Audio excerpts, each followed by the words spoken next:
रामपुर के जंगल में भयानक गर्मी पड़ रही थी। सभी पक्षी एक डाल पर इकट्ठा होकर बातें कर रहे थे। तभी वहाँ टुनटुनी चिड़िया आती है। अरे तुम सब यहाँ बैठकर क्या बातें कर रहे हो? अरे टुनटुनी चिड़िया, तुम कब आई? तुम तो इतनी पिद्दी हो कि किसी को दिखाई ही नहीं दे रही। ज्यादा मत बनो कालू कौवे, इतना घमंड करना ठीक नहीं। तू मेरे पिद्दी होने का मजाक उड़ाता है। रुक, मैं तुझे अभी बताती हूँ। इतना कहकर टुनटुनी चिड़िया कालू कौवे को मारने उसके पीछे पीछे भागने लगती है।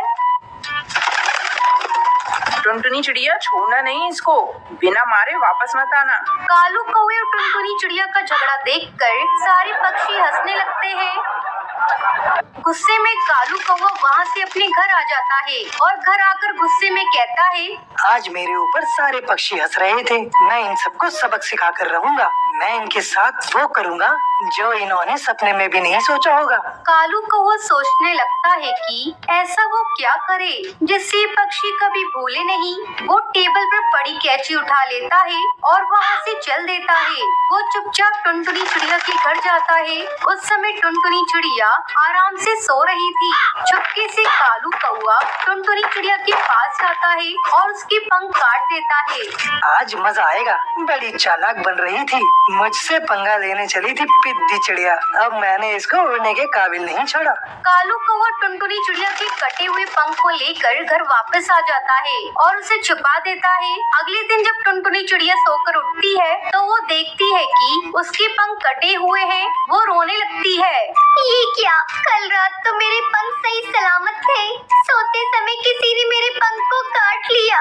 अब मैं क्या करूं? ऐसी हालत में उड़ भी नहीं सकती।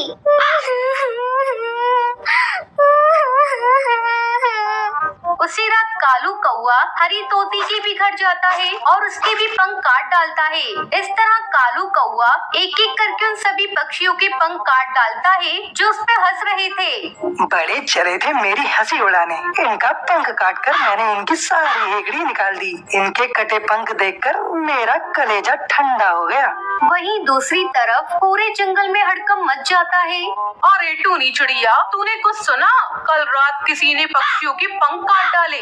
हाँ बबली कबूतरी, ऐसी खबर तो मैंने भी सुनी है। ऐसा लगता है कोई इन पक्षियों से बदला ले रहा है। खैर छोड़ो, हमें इन पक्षियों की चलकर मदद करनी चाहिए। बेचारे बिना पंख के उड़ भी नहीं सकते। चलो चलकर इन पक्षियों के भोजन की व्यवस्था करते हैं।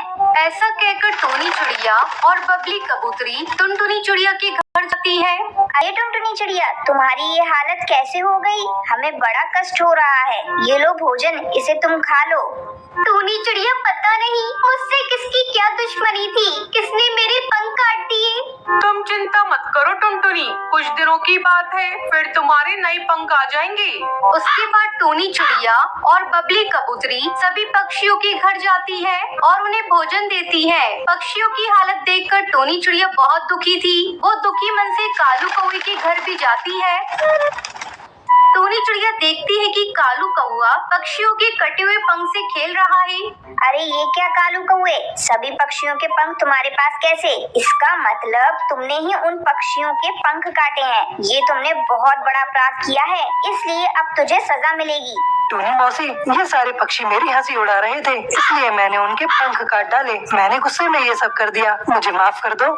ठीक है कालू कौवे, इस बार मैं तुझे माफ कर दे रही हूँ, लेकिन अगर आगे से तूने ऐसा कुछ किया तो मैं तुम्हें कड़ी सजा दिलवाऊंगी। तुझे अभी चलकर उन पक्षियों से माफी मांगनी होगी।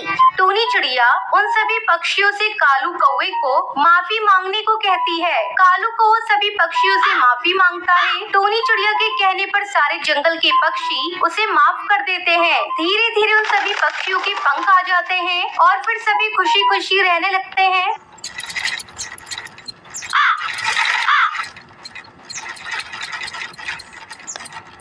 सुंदरवन जंगल में टुनटुनी चिड़िया अपनी माँ टूनी चिड़िया के साथ रहती थी। टुनटुनी चिड़िया